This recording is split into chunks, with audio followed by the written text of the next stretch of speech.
اعوذ باللہ من الشیطان الرجیم، بسم اللہ الرحمن الرحیم۔ سورہ بقرہ، ترجمہ اور تفسیر، آیت نمبر 74۔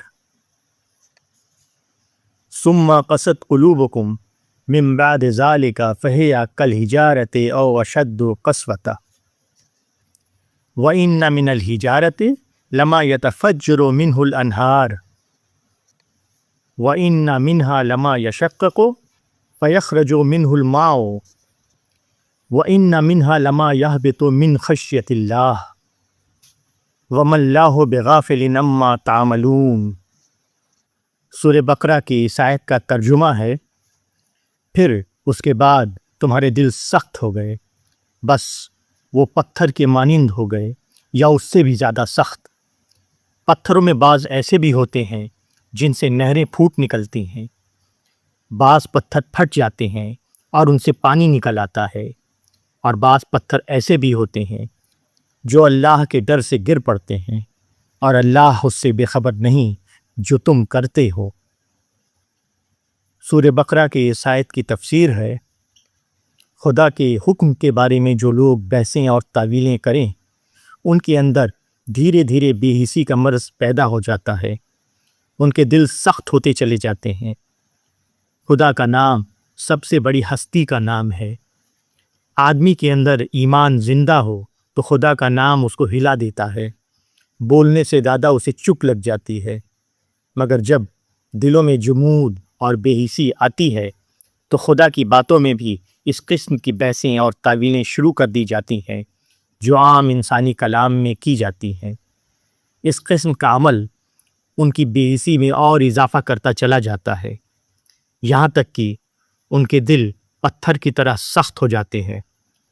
اب خدا کا تصور ان کے دلوں کو نہیں پگھلاتا، وہ ان کے اندر طلب پیدا نہیں کرتا، وہ ان کے روح کے اندر کسی طرح کا اضطراب پیدا کرنے کا سبب نہیں بنتا۔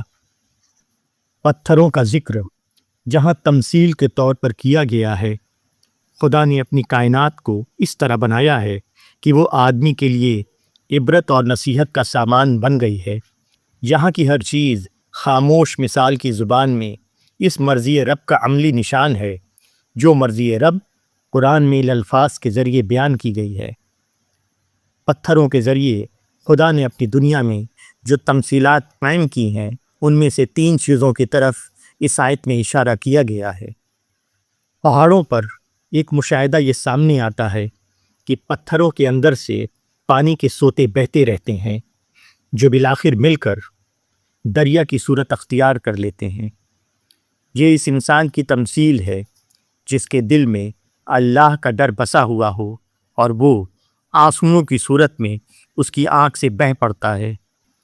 دوسری مثال اس پتھر کی ہے جو بظاہر خشک چٹان معلوم ہو، مگر جب توڑنے والے اس کو توڑتے ہیں تو معلوم ہوتا ہے کہ اس کے نیچے پانی کا بڑا ذخیرہ موجود تھا۔